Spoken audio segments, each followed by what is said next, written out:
प्रधानमंत्री मोदी जी ने जो संसद में बोला वो गरिमा गिराने वाली बात तो थी। उसके अतिरिक्त जो सबसे ज्यादा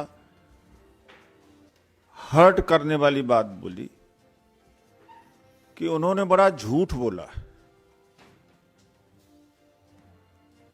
कि डॉक्टर अंबेडकर न होते तो आरक्षण न मिलता।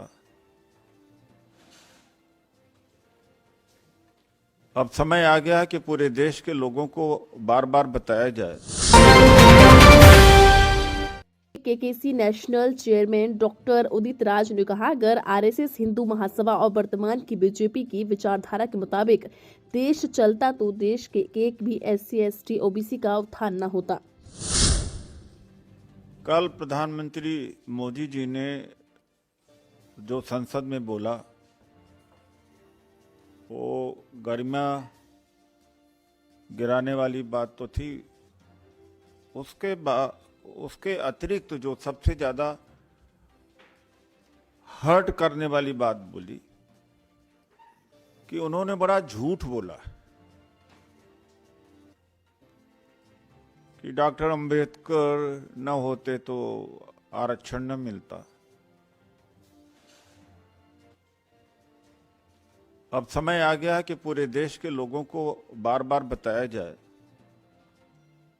काफी अफवाहें फैल चुकी हैं, फैलती रहती हैं कि डॉक्टर अंबेडकर को कांग्रेस ने रोकने की कोशिश करी।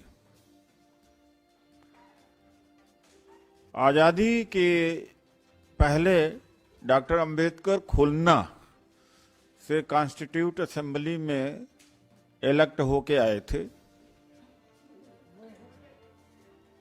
और आजादी के बाद उनकी मेंबरशिप पार्लियामेंट से खत्म हो गई थी। कांग्रेस पार्टी ने चुनवा करके पार्लियामेंट में लाई और यही नहीं, कॉन्स्टिट्यूट असेंबली के मेंबर बने। इसके अतिरिक्त जब ड्राफ्टिंग कमेटी के मेंबर बने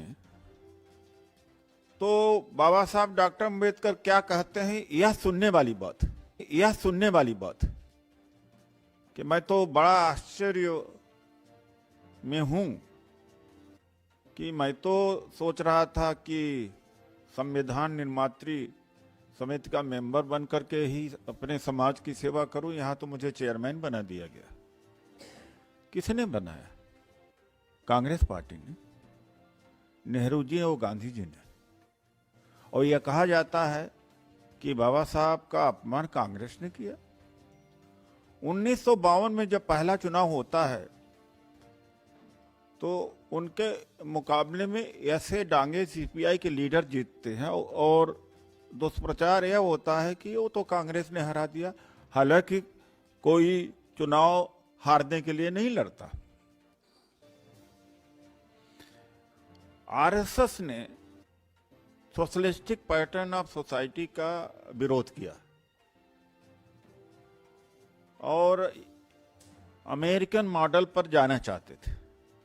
ऐसी परिस्थिति में आज के समय एक भी एससी, एसटी, ओबीसी का उत्थान न होता अगर संघ और हिंदू महासभा और आज की वर्तमान बीजेपी की विचारधारा के अनुसार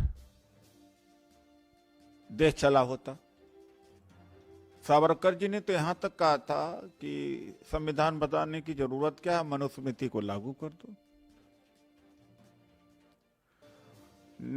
मोदी जी 1961 में नेहरू जी के द्वारा पत्र का जिक्र तो करते हैं, लेकिन नेहरू जी के द्वारा या गांधी जी के द्वारा, कांग्रेस के द्वारा बाबा साहब को संविधान सभा में लाना, मौका देना, कानून मंत्री बनाना, वो नहीं बोलते हैं।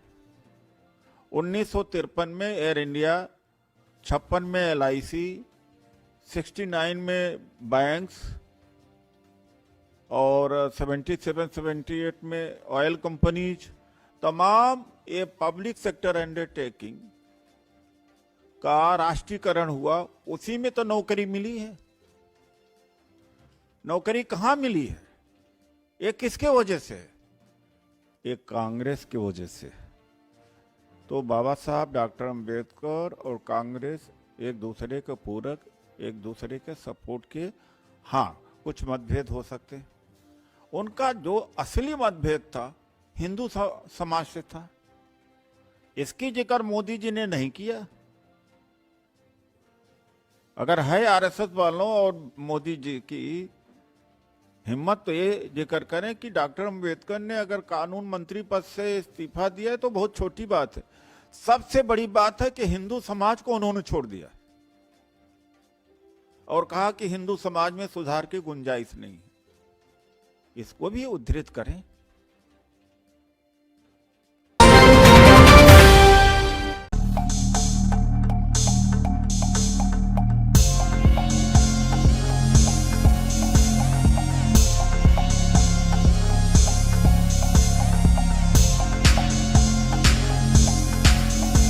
JL न्यूज, नया जमाना, नई सोच।